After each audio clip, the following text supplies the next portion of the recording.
Bismillahirrahmanirrahim. Alhamdulillahi rabbil alamin. Wassalatu wassalamu ala asyrafil anbiya'i wal mursalin Sayyidina Muhammadin wa ala alihi wa sahbihi ajma'in. Rabbi syrah li sadri wa yassir li amri wahlul 'uqdatam min lisani yafqahu qawli. Rabbi zidna ilman nafi'a warzuqna fahman thaqiba. Allahumma anfa'na bima 'allamtana wa 'allimna alladhi yanfa'una. Subhanaka la ilma lana illa ma 'allamtana innaka antal alimul hakim. Wa la haula wa la quwata illa billahil aliyyil azim. Amma ba'd. Masih membahas tentang hal-hal yang membatalkan sholat. Kemarin itu membahas tentang berbicara secara sengaja waktu sholat walaupun sedikit itu membatalkan, kecuali dia kelepasan tidak sengaja dan sedikit kelepasan nggak sengaja dan kalamnya sedikit, itu nggak batal. Atau orang itu bicaranya lupa lagi sholat dan juga kalamnya dikit. Orang bicara lagi sholat, dia ngomong tapi lupa dia kalau dia lagi sholat, itu juga nggak ngebatalin, kalamnya juga sedikit. Ataupun dia tidak tahu akan haram bicara waktu sholat, sedikit juga, dengan catatan dia jahilnya jahil ma'dzur, orang bodoh yang diuzurin, dimaafin. Ini mah siapa dia? Orang yang jauh dari ulama atau orang yang tinggalnya di tempat yang jauh banget ya, atau baru masuk Islam dan dia tidak tahu, nggak ada yang tahu bahwa bicara itu membatalkan sholat. Nah ini dimaaf. Fa inna kullan minhum la tabtulu sholatuhu bil yasiri urfan. Maka sesungguhnya tiap-tiap dari mereka nih itu tidak batal sholatnya, tapi bil yasir, dengan kalam yang sedikit secara uruf. Kalau banyak walaupun lupa ataupun nggak tahu atau tadi kelepasan, cuma banyak ngomongnya kebanyakan, maka itu mah tetap batal. Batal. Kalau terus patokan sedikit dan banyak itu, nah terakhir di sini. Wa dhabtul qalili huna bi an yakunal kalamu sitta kalimatin fa aqalla. Adapun patokan kalam yang sedikit di sini, maksudnya di sini ini tadi tuh pembahasannya, yang kelepasan ataupun lupa dia lagi sholat, ataupun orang yang tidak tahu. Tapi orang tidak tahunya yang dimakdzur di dalam agama, dimaaf. Nah, yang sedikit dari mereka ini kalau terjadi kalam sedikit dari mereka dimaaf. Sedikitnya itu bagaimana patokannya? Patokannya itu bi an yakunal kalamu sitta kalimat. Dengan bahwa adalah kalamnya itu 6 kalimat. Itu dikata sedikit. 6 kalimat atau kurang. Itu dikata kalam qalil. Dimaaf itu, dimaaf. Tapi dengan catatan kasusnya tadi enggak sengaja. Kalau disengaja walaupun dikit batal. 2 huruf aja batal.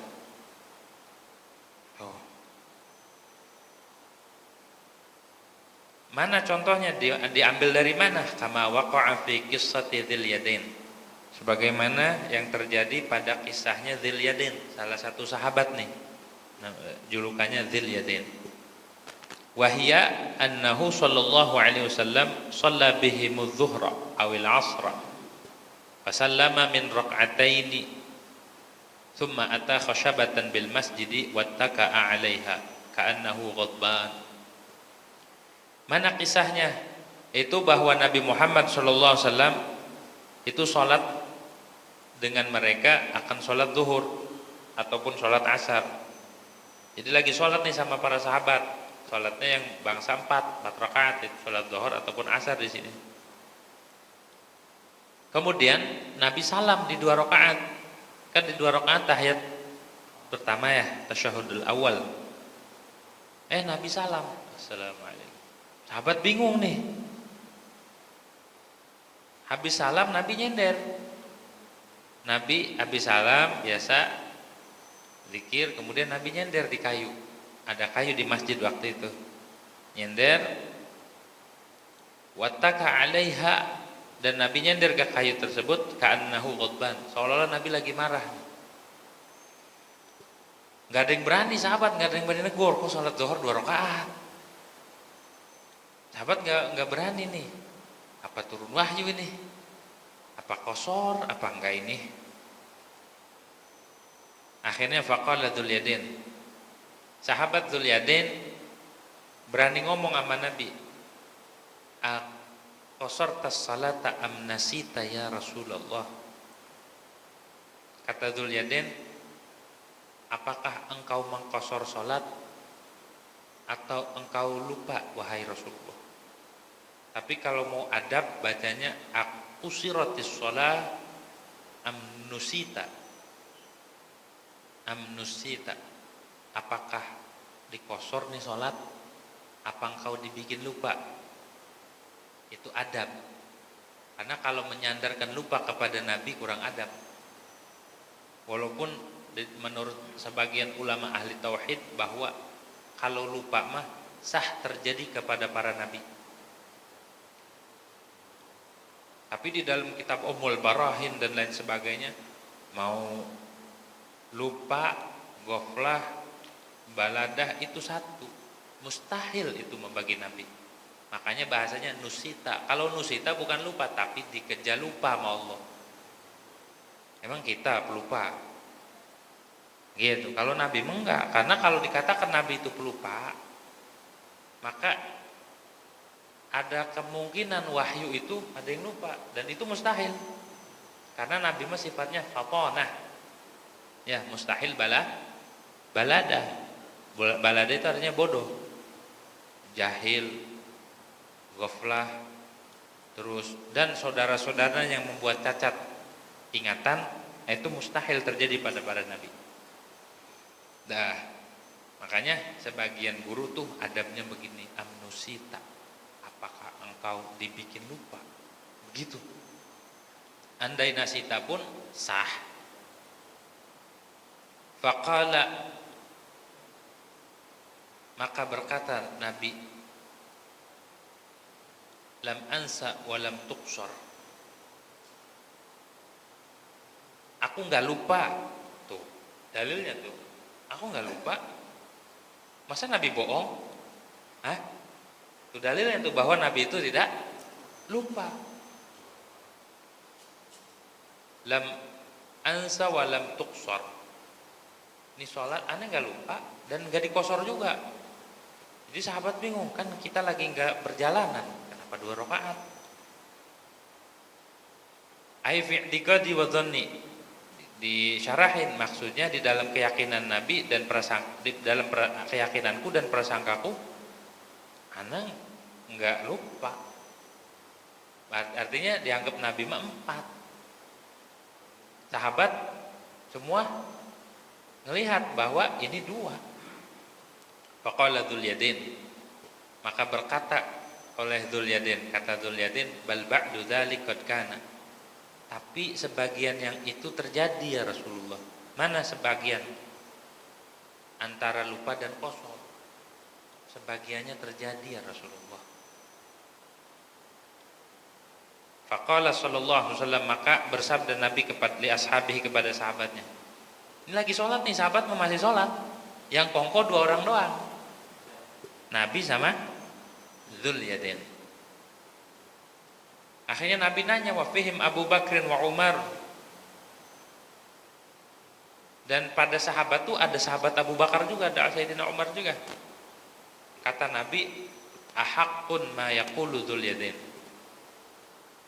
Apakah benar yang dikatakan oleh Dzul Yadain bahwa sholatnya 2 rakaat doang nih? Faqala, maka Sayyidina Umar sama Sayyidina Bakar jawab, na'am. Lagi sholat nih kongkon nih. Faqala, na'am, iya. Karena sudah mereka mengatakan iya, enggak batal, enggak. Cuma satu-satunya orang ngobrol sama manusia yang enggak ngebatalin sholat itu sama Nabi Muhammad SAW. Jadi Andai kita lagi sholat, Nabi nanya, itu wajib jawab. Batal nggak? Enggak. Tapi cuma sama Nabi Muhammad SAW itu disetujui di dalam kitab-kitab fikih. Kalau sama yang lain enggak. Kalau sama Nabi kongko dalam sholat nggak ngebatalin. Bahkan di dalam kitab Kasyifatus saja diterangkan di situ. Berarti top Nabi Muhammad SAW. Satu-satunya manusia yang walaupun kongko itu tidak menghalangi hubungan manusia dengan Allah Subhanahu Wa Taala. Walaupun di dalam sholat pun tidak menghalangi dia dengan Allah. Itu cuma Nabi Muhammad sallallahu alaihi wasallam. Wajib jawab kita. Kalau lagi kan ditanya itu. Kalau nggak jawab dosa. Makanya ada sebagian ulama mengatakan kenapa Rasulullah SAW nggak adzan. Jadi imam Nabi pernah. Cuma adzan doang yang Nabi nggak lakuin. Alasan ulama karena kalau Nabi adzan ketika bilang hayya 'alas shalah itu semua orang yang di rumah wajib datang ke masjid. Gak ada alasan. Makanya kalau Nabi manggil orang tuh gak ijabah takut dosa semua. Makanya hikmahnya Nabi kagak adzan itu. Makanya Sayyidina Abu Bakar waktu ditanya, emang bener nih yang dikata? Iya ya Rasulullah, na'am. Lagi sholat kongko cuma di zaman Nabi. Top tuh ya Rasulullah SAW. Fasalla rak'atain ukhrayain. Maka Nabi sholat 2 rakaat lagi. Nambah lagi 2 rakaat, kan kurang 2. Tsumma sajadatain, kemudian sujud Nabi 2 sujud. Namanya sujud apa? Sujud sahwi. Ini peristiwa ini terjadi untuk mensyariatkan kepada umat, andai sholatnya lupa nanti begini Ki. Kalau kita lagi sholat terjadi hal yang membuat cacat atau kita lupa, maka sunnah dari gini aja timbul hukum. Nabi itu dari peristiwa ini timbul hukum. Ulama pada mengistimbat dalil dari dalil ini. Oh, bahwa ngomong itu dibolehkan berapa kalimat tadi, dihitung tuh sama ulama buat jadi patokan hukum. Diistimbat lagi bahwa kalau ditanya sama Nabi dalam keadaan kita sholat wajib jawab. Kalau kita ditanya manusia selain Nabi Muhammad SAW lagi sholat ditanya, ya batal kita. Lagi sholat misalnya, oh, makan nih mau madang gak nih? Kalau enggak saya habisin. Jangan, batal udah sholatnya. Batal tuh. Padahal malah lagi di prank doang. Nih ada jengkol, nih ada jengkol. Batal kalau kita nyaut. Gitu. Nah, jadi hebatnya sama Rasulullah SAW hidup tuh di zaman Nabi hidup di dalam ibadah aja orang kagak terganggu. Orang ngerasa lazat ngobrol sama Rasulullah SAW. Orang kalau keyakinan sama Nabi, cintanya tinggi sama Nabi, itu beban hidup, ancaman, ujian kagak kerasa. Padahal mah resiko orang dekat dengan orang soleh atau dekat dengan para aulia, dekat dengan orang-orang baik, resikonya adalah dia ke bawah ujian juga. Karena orang soleh itu nggak lepas dari ujian, resikonya. Tapi karena mereka itu merasa nikmat, merasa lazat dekat dengan Nabi Muhammad SAW, ujian terasa kecil. Padahal mah ya harus ngorbanin nyawa, harta, keluarga segala macam. Tapi karena dekat dengan Rasulullah SAW, mereka hidup itu tenang. Kenapa bisa begitu? Karena Nabi itu hatinya tidak pernah putus daripada Allah Subhanahu Wa Taala. Nabi itu hatinya, nafasnya, lirikannya sekejap pun tidak pernah terputus daripada Allah. Bahkan ketika tertidur pun hanya mata yang terpejam, hati tidak pernah putus dari Allah. Siapa yang sanggup begitu kalau bukan para nabi? Makanya orang yang dekat dengan Nabi kerasa nyaman, tenang. Orang yang dekat dengan Rasulullah SAW, statusnya apapun, identitas dia apapun, di hadapan Nabi merasa tenang. Banyak orang-orang tertindas, banyak yang statusnya budak, dekat sama Nabi, mereka merasa diayomin. Banyak orang yang diuji, dekat sama Nabi, mereka dipedulikan sama Nabi. Tuh hebatnya Rasulullah Shallallahu Alaihi Wasallam. sekelas Sayyidina Umar yang galaknya Masya Allah. Sayyidina Umar kalau berantem 100 orang lawan Sayyidina Umar sendiri kalah semua itu. Tapi sama Nabi segen. Sayyidina Abu Bakar tokoh berpengaruh, tokoh Quraisy, sama Nabi segen. Siapa yang kagak cinta sama Rasulullah SAW? Manusia mana yang ngalahin kehebatan dan kebaikan serta kegantengan Nabi Muhammad Sallallahu Alaihi Wasallam? Nabi mah jangankan dengan ajarannya, deket aja nyaman. Deket sama Nabi tuh nyaman. Satu, Nabi mewangi, rapi, jenggotnya nggak ngambak-ngambak. Nabi tuh perlente, ganteng, rambutnya selalu diurus. Rambut Nabi itu diurus, jenggotnya pun sama, diurus Nabi. Kata siapa ngurus ngerawat diri itu bukan ajaran agama, termasuk ajaran agama dalam kitab Ihya disebutin. Nabi ngeritik kalau ada orang dandannya compang-camping. Bahkan ada salah satu A'rabi datang ke Rasulullah, rambutnya kesana kemari yang gak diurus sama Nabi. Kenapa gak diurusin rambutnya? Kenapa nggak diminyakin? Kenapa nggak disisir? Akhirnya Nabi ngomong, "Yadkhulu alayya ahadukum kannahu syaitan." Ini ada orang datang ke anak kayak setan, Bang. Digituin sama Nabi. Artinya Nabi itu demen kerapian. Nabi rapi, makanya Nabi mah jangankan batinnya, zahirnya aja bikin orang nyaman. Zahirnya Nabi bikin orang nyaman, sikapnya Nabi bikin orang nyaman. Hingga orang tuh lupa sama urusan dunianya ketika dekat sama Rasulullah Sallallahu Alaihi Wasallam. Tuh enak di hidup dekat Rasulullah SAW karena hati itu jadi tenang, tentrem. Wasallama, dan habis sujud sahwi Nabi salam. Ay shalla Rasulullah SAW ba'da an tadzakkara. Tegasnya Nabi sholat lagi tuh nambah. Tegasnya Rasulullah SAW sholat setelah ingat. Fal waqi' min dzil yadain sittu kalimatin urfan. Maka yang terjadi tuh dari dzul yadain tadi 6 kalimat, dihitung sama ulama 6. Maka jadi patokan, berarti maksimal 6 nih, kalau lebih batal. Wa kadza ma shadara min Rasulillah sallallahu. Begitu pula yang timbul dari Rasulullah sallallahu, 6 juga pas dihitung. Wa tariqud dilala bihadzal hadits. Adapun cara mengambil dalil dengan ini hadis, annahu sallallahu alaihi wasallam takallama mu'taqidan annahu laisa fi shalah. Bahwa Nabi Muhammad SAW itu bicara, tapi bicaranya meyakini bahwa Nabi enggak di dalam sholat, lagi dalam keadaan ghalabah Nabi. Wa Abu Bakar wa Umar wa Dzul Yadain takallamu mujawwizina naskha. Sayyidina Abu Bakar, Sayyidina Umar dan Dzul Yadain, mereka bicara mujawwizina, halnya membolehkan, mereka menganggap kayaknya dinasakh nih. Menganggap dinasakh hukum. Au anna Dzul Yadain kana jahilan tahrimal kalam, ataupun sahabat Dzul Yadain bahwasanya Dzul Yadain itu tidak tahu akan haramnya bicara.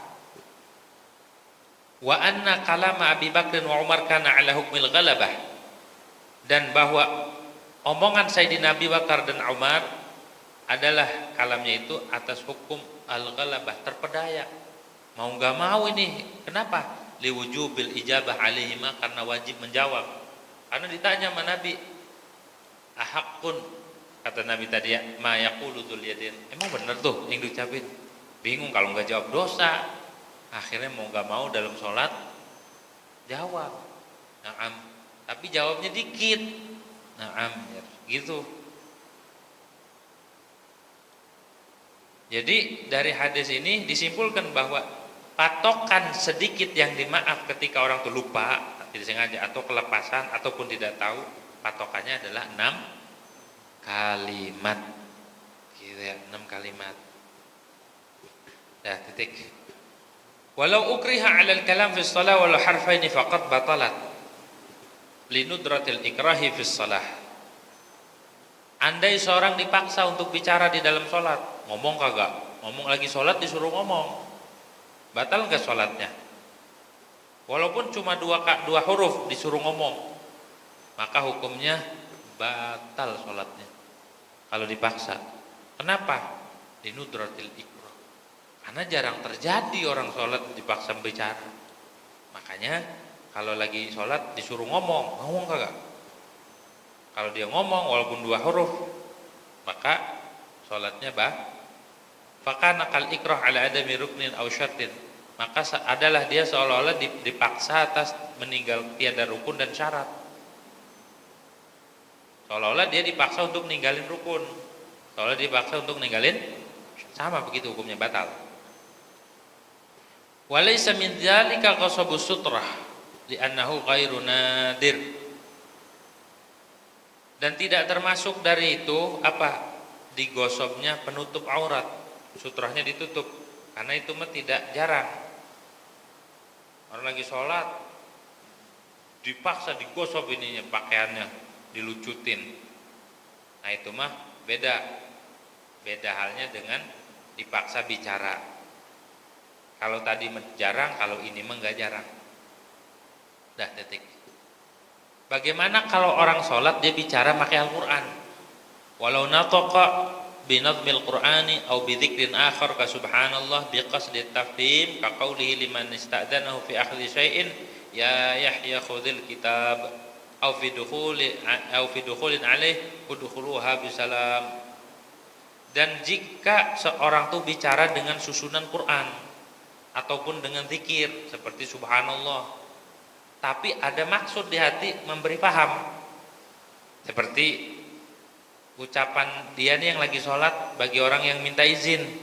Misalkan Zaid lagi sholat, Zaid bicara, tapi bicaranya pakai Quran. Ya Yahya khudil kitab biquwwah. Maknanya kan wahai Yahya, ambillah kitab, peganglah kitab, amalkan kitab. Artinya kan nyuruh tuh, tapi pakai bahasa Quran, tapi niatnya untuk memberi paham bahwa dia lagi sholat. Ataupun ketika ada orang masuk, dia bilang, misal ada orang temannya masuk, dia lagi sholat, tak, Assalamualaikum. Dia lagi sholat, dia bicaranya pakai Quran. Udkhuluha bisalamin aminin. Pakai Quran dia. Batal nggak nih? Au liman yanhahu an fi'li syai'in, atau dia ngucap bagi orang yang melarang dia dari melakukan suatu. Yusufu a'rid an hadza. Itu Quran semua tuh. Hai Yusuf, berpalinglah dari sini. Maka gimana jawabannya? Apakah batal? Tafsil jawabannya. Fa fihi tafsil. In qasada ma'at tafhimi qira'atan wa dzikran lam tabtul salatuhu. Kalau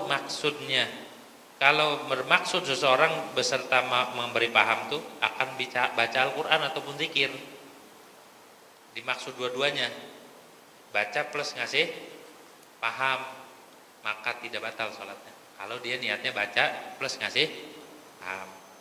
Tapi kalau dia wa illa, jika dia tidak bermaksud baca atau tidak maksud zikir, berarti bi anqasada tafhima wahdahu, dengan bahwa dia bermaksud memberi paham saja ataupun tidak bermaksud sesuatu, bi an atlaqa, dengan bahwa memutlakkan. Dia enggak niat memberi paham, dia enggak niat Quran juga. Maka hukumnya batalat, maka hukumnya batal sholatnya. Ada orang masuk, dia bilang udkhuluha bisalamin. Itu niatnya baca Quran apa ngingetin Anda tadi? Kan perintah itu. Kan perintah itu. Begitu. Enggak, saya enggak niat apa-apa, batal sholatnya. Atau ya saya niat ngingetin ente, batal sholatnya. Begitu. Itu bicara di dalam sholat yang membatalkan dan yang tidak, sebut ya. Yang kedua, yang membatalkan sholat itu adalah wal fi'lul katsir, dan perbuatan yang alladzi laisa min jinsi af'alis shalah, yang bukan termasuk jenis perbuatan sholat. Bukan ruku, bukan i'tidal, bukan juga turun buat sujud atau ruku, bukan perbuatan sholat saja. Seperti kadarbin wa masyin, seperti memukul ataupun berjalan. Tapi perbuatannya itu al-katsir, yang banyak, perbuatannya banyak. Yakinan, yakin dia banyak. Walau sahwan, walaupun lupa, itu ngebatalin walaupun lupa. Kalau dia gerak-geraknya banyak tuh, perbuatan yang banyak, maka hukumnya batal. Ini pada selain sholat syiddatul khauf. Sholat syiddatul khauf itu salah satu contohnya dalam peperangan. Udah berkecamuk. Ada sholat khauf, ada syiddatul khauf. Kalau sholat khauf mah dia nggak lagi bertemu musuh, cuma di peperangan. Jadi yang lagi bertemu mah kelompok lain, dia sholat. Tapi kalau syiddatul khauf ini udah nggak ada ruang, nggak ada kesempatan, dia udah bertemu musuh nih. Nah, itu syiddatul khauf. Itu mah boleh sebisanya, mau madhab kiblat mau kagak, sambil nangkis, itu mah dibolehkan. Wa naflis safar, dan sunnah safar, orang sambil jalan sholat. Nah ini mah walaupun perbuatan banyak, itu dimaaf, namanya naflus safar. Tapi ada di beberapa tempat dia harus madhab kiblat. Wasyali nahwi hayatin alaihi, dan menyerangnya seumpama hayah, ular atas dia. Kalau ada ular mau nyengat, kemudian dia lompat atau kemudian dia gerak, nah ini makan menghindar ini. Mana contoh perbuatan yang banyak? Kathalasi khotwatin, seperti 3 langkah. Kalau kita lagi sholat ngelangkah, emang ngapain sholat ngelangkah-langkahin jalan? Seperti misal di depan kosong, ada yang batal keluar. Nah ini yang belakang harus ngisi soft yang kosong. Bagaimana, kan jauh gitu. Kalau dia langsung ngelompat, batal tuh. Kalau misalkan dia gini, ini kosong depan, kemudian dia begini nih, batal tuh sholatnya. Karena itu wasbah fahisyah, lompatan yang banget itu mah. Atau begini, 3 tuh batal. Jadi kalau mau jalan, mau ngisi depan, tarik dulu. 1, dulu diam.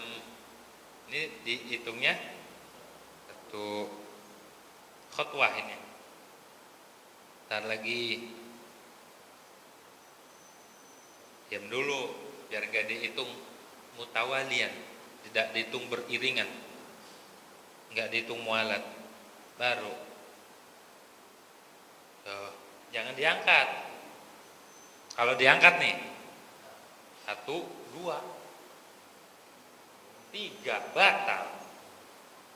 1, 2, karena ini 2 sendi. Kalau ditarik dihitung 1. Kalau diangkat 1, 2, 3 batal. Apalagi 1, 2, 4 jadinya batal. Jadi ditarik dulu 1. Nah, ini 2 nih hitungannya. Kalau 2 enggak, gitu. Ntar lagi baru dah. Jadi jangan didiemin, karena kalau softnya bolong, softnya ini ada ruang, maka ini meluputkan fadilah berjamaah. Nanti yang belakang gak dapat. Kayak kita baris itu masih lega, masih cukup, bikin lagi. Ini yang belakang gak dapat. Jadi dapat dan tidaknya yang belakang tergantung yang depan.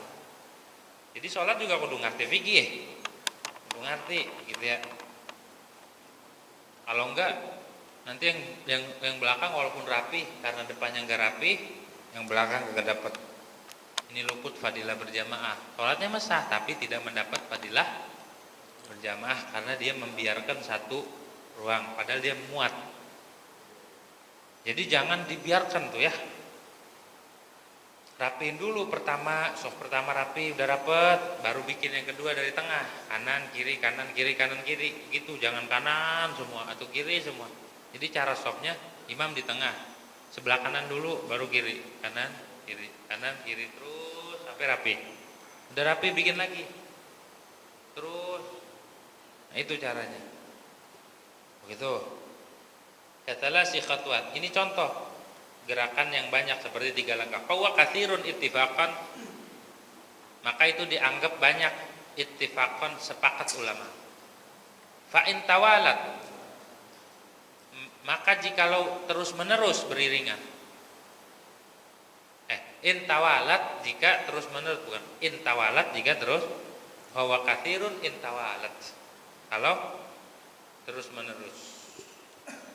Wa in kanat biqadri khatwatin mughtafaratin au bi walaupun dengan syukuran 1 langkah yang dimaaf, kayak tadi tuh. Kalau beriringan dianggap 3. Au bi thalathati a'dha, ataupun dengan menggerakkan 3 anggota, itu juga dianggap gerakan yang banyak. Seperti dia menggerakkan 2 tangan sama kepala bareng, ya, sama kepala menggerakin bareng, gerak bareng, itu juga batal. Bil istiqlal, dengan terpisah, ma'an bil istiqlal. Kayak orang waktu takbir kan ngangkat tuh sunnah ya, Allahu Akbar. Ntar pas naroknya jangan bareng, jangan Allahu Akbar. Berapa gerakan tuh? 1, 2, 3, gitu. Itu membatalkan sholat. Bi khilafi ma la taharraka al-badan tab'an li harakati rijl fala tabtulu sholatu. Berbeda dengan jikalau badan ini gerak karena ngikutin gerakan kaki, maka itu mah tidak batal. Kalau seluruh badan gerak, goyang-goyang gimana? Batal itu mah. Adanya di kitab Mirqatus Su'udit Tasdiq, di kitab Sulamit Taufik diterangkan itu. Karena satu badan ini anggota banyak ini ya. Tuh. Atau waktu mau ruku ya. Pas mau ruku dia kadang-kadang nih ada orang yang angkat ini.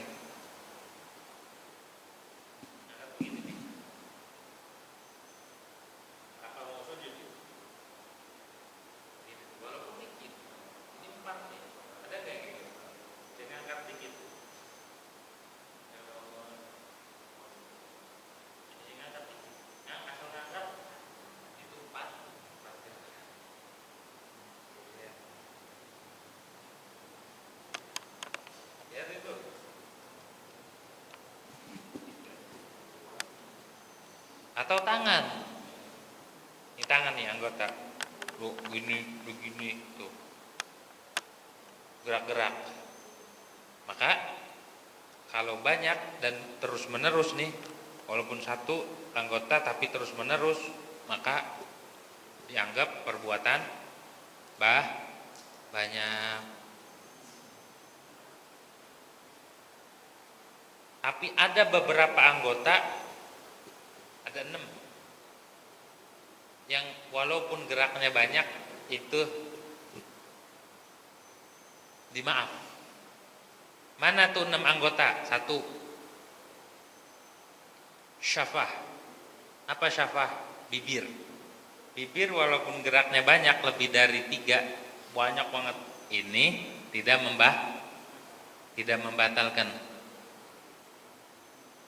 1 tuh ya. Kedua,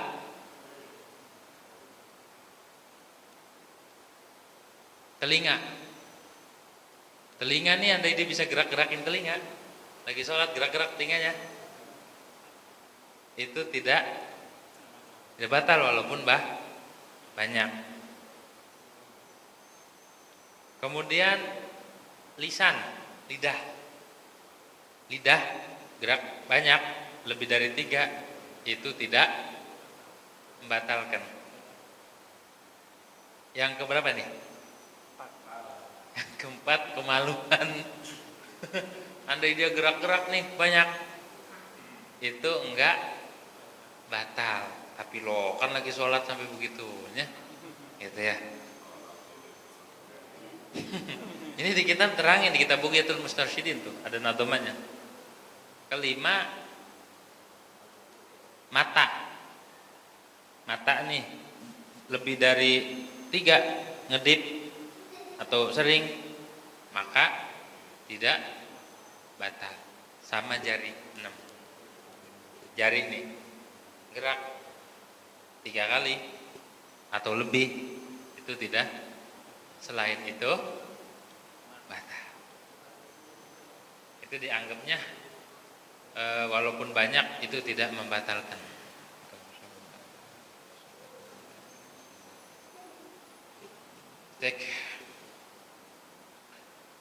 Amal fi'lul qalil, adapun perbuatan yang sedikit, fala yubtilus salata, maka tidak membatalkan perbuatan yang dikit akan salat. Kalau perbuatan dikit tidak batal salat. Mana dalilnya? Li'annahu sallallahu alaihi wasallam hamala Umamah binta Sayyidati Zainab inda qiyamihi wa wada'aha inda sujudih. Karena sesungguhnya Nabi Muhammad SAW itu menggendong Umamah. Umamah ini cucu Nabi. Cucu Nabi, putrinya Sayyidah Zainab. Lagi sholat digendong sama Nabi, sama Rasul, masih bayi. Ntar waktu sujud ditaruh lagi, saking sayangnya Nabi kepada cucunya. Wadha'a inda sujudi, dan Nabi letakkan Umamah ketika sujud. Nah itu kan menggendong tuh. Itu mah sedikit, nggak apa-apa. Wa annahu khala'ana alaihi wa amara biqatlil aswadain al-hayya wal aqrab. Dan Nabi mencopot 2 sendal. Nyopot 2 sendal kan itu juga nyopot perbuatan, tapi dikir. Dan Nabi merintahkan dengan membunuh 2 hewan yang hitam, maksudnya ular sama kalajengking. Bunuh. Begitu. Itu sunnah dibunuh. Ada beberapa hewan yang sunnah dibunuh, diantaranya ular sama kalajengking, tikus. Ini namanya al-fawasiqul khams. Tikus dan babi, anjing galak, cek tuh diantaranya. Terus semut, bukan semutnya Nabi Sulaiman, subkhoh, ada semut yang kalau ngegigit 2 hari 2 malam kagak hilang panasnya. Di sini nggak ada, saya jarang nemu, tapi di Arab sana ada. Itu kalau kita disengat 2 hari 2 malam panasnya kagak hilang. Namanya subkhoh. Subkhoh tuh. Itu kalau udah nyengat itu panasnya Masya Allah. Dah. Jadi kalau perbuatan sedikit maka tidak membatalkan.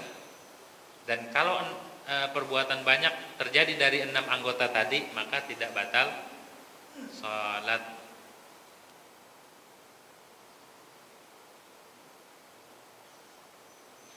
Terus yang membatalkan salat berikutnya adalah wal hadatsul akbar wa wal asgharu, dan hadas besar ataupun kecil.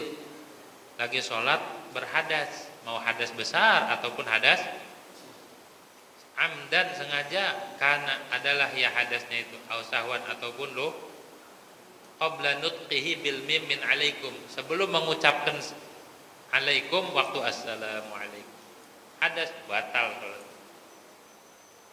Minat taslimatil ula, dari salam pertama. Kalau sudah ngucapin alaikum mau batal juga nggak apa-apa, tapi nanti jangan nengok ke kiri karena sudah keluar dari. La ba'daha, tidak setelahnya salam pertama, wa qabla tsaniyah, dan sebelum salam kedua. Kalau itu mah nggak apa-apa, nggak batal sholatnya, itu nggak ngebatalin. Limadza li'anna 'urudal mufsid ba'da tahalluli minal ibadati la yu'athiru. Karena datangnya hal yang membatalkan setelah tahallul, maksudnya tahallul itu salam pertama, minal ibadah, dari ibadah, itu tidak pengaruh. Idhiya min tawabi', karena salam kedua itu daripada tawabi'nya, tawabi' salat. La minha, bukan dari bagian salat, bukan dari sunnah di dalam salat, tapi sunnah yang mengikut. Kayak wiridan sunnah yang mengikut, tawabi itu namanya, bukan sunnah yang ada di dalam sholat. Jadi kalau kita udah salam nih, assalamualaikum warahmatullahi pertama, udah nggak tahan, udah jangan salam kedua. Terus batalin sholat nggak, kan belum salam kedua? Enggak lah, karena salam kedua mah udah kelar, dengan salam pertama sholat udah kelar, udah keluar dari sholat. Tapi ketika dia hadas maka tidak disunahkan lagi dia salam kedua. sholatnya sah nggak? Sah, nggak pengaruh, karena terjadi hadasnya setelah salam pertama, gitu. Fa in sabaqal hadatsul musalliya ghaira salis walau faqidat tuhrain au ukriha alaih batalat salatu.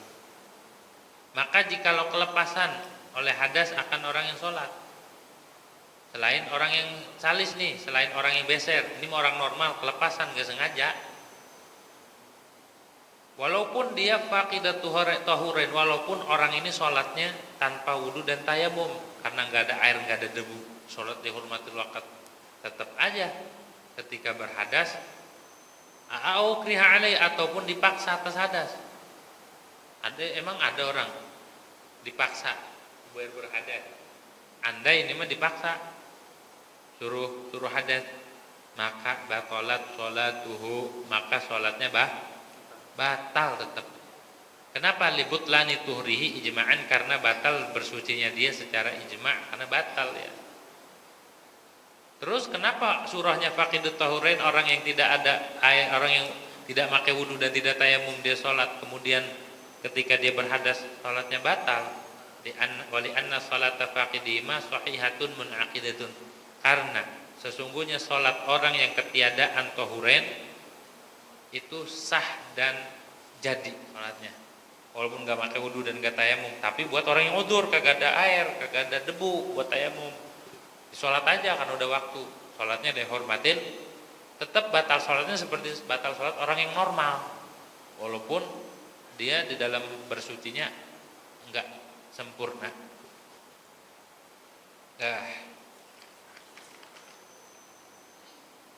Wa hudutsun najasati, yang ketiga yang membatalkan sholat itu adalah terjadinya najis, air rotbah awil yabisah. Air rotbati awil yabisati, tegasnya najis yang basah ataupun yang kering. Yang sifatnya najis itu allati la yu'fa anha, najis yang tidak dimaaf di dalam sholat. Di mana jatuhnya? Ala badanihi, atas badan dia, au thawbi, atau pakaian dia. Wa alima, dan dia tahu dengan najis tersebut. Min ghairi izalati halan, dari tanpa menghilangkan najis secara langsung. Tahu ada najis, gak langsung dihilangin, gak langsung dibuang, maka sholatnya batal. Misalkan lagi sholat, tiba-tiba ada ceceknya buang kotoran, nempel nih, nggak segera dibuang, maka sholatnya batal. Atau ada bangke, emang orang sholat ngantongin bangke, ya bangkenya bangke semut, atau bangke serangga, atau bangke kutu. Pas lagi ada bangke nih semut, maka sholatnya batal karena ada najis. Emang semut bangkainya najis, kutu bangkainya najis, tidak dimaaf di sholat, harus diulang kalau tahu begitu. Batal sholatnya, ulang lagi, buang bangkainya. Itu ya, tuh semut, tuh bangkai semut, bangkai kutu, bangkai serangga, ataupun sayap laron itu juga najis. Kok najis? Karena dia terpisah waktu hidup. Kata Shahibu Sofati Zubad, wa juz'u hayyin kayadin mafsuli, dan juz hewan yang masih hidup seperti tangan ataupun bagian yang hidup yang terpisah. Kamaitihi, itu hukumnya seperti bangkainya, berarti hukumnya najis. La sya'rul ma'kuli, tidak najis hukumnya bulu hewan yang dimakan, kayak ayam rontok bulunya, itu mah enggak apa-apa karena ayam mah hewan yang tapi kalau hewan yang kagak dimakan kemudian bulunya rontok, maka hukumnya seperti bangkainya hewan tersebut. Kayak kucing, dimakan enggak kucing? Dimakan enggak? Enggak. Ketika bulunya rontok waktu masih hidup, maka hukumnya seperti bangkai kucing tersebut. Artinya najis. Jadi kalau kita lagi sholat tahu-tahu ada bulu kucing, lah banyak amat nih, maka sholatnya batal karena ada najis. Tuh.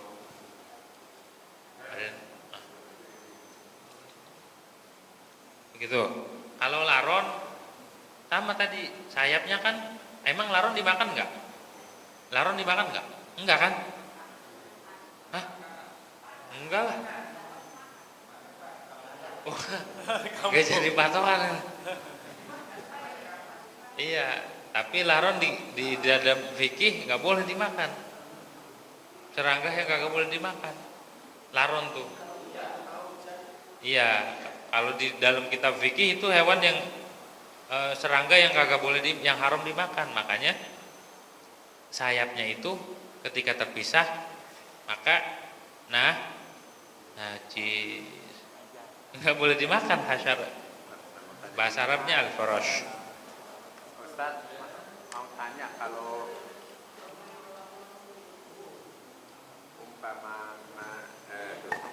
umpama najis yang dimaaf itu sebatas apa? Karena kadang gini, kalau kayak di masjid kita aja kadang itu banyak tai cecak, kan cecak tuh banyak. Kalau tai cecak nggak dimaaf. Nggak dimaaf? Enggak. Padahal banyak suka di pojok-pojok. Nah, itu kudu tanggung jawab kebersihan. Bahkan nih, mohon maaf, ini mimbar ya.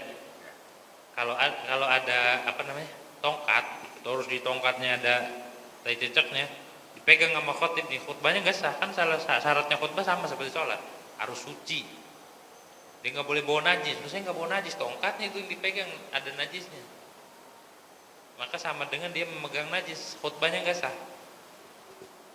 Harus diulang, jangan megang najis. Maka kebersihannya harus diperhatikan tuh.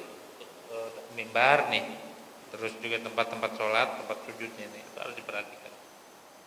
Begitu, itu nggak dimaaf. Yang dimaaf itu dalam sholat seperti darah yang sedikit, darah jerawat, darah bisul, tapi dikit, itu dimaaf. Tuh. Terus apa lagi? Ada? Kalau semut kalau masih hidup nggak apa-apa, tapi kalau bangkainya nggak.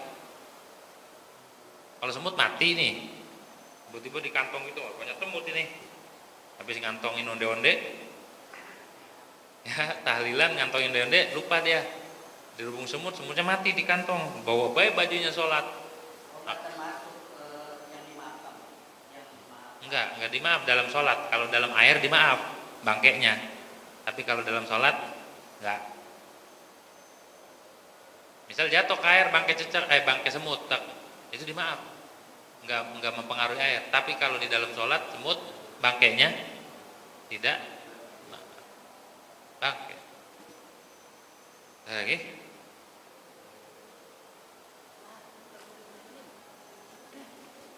Udah ya, sampai situ waktu dusun aja. Ada lagi? Allah alam bishawab. Al-Fatihah.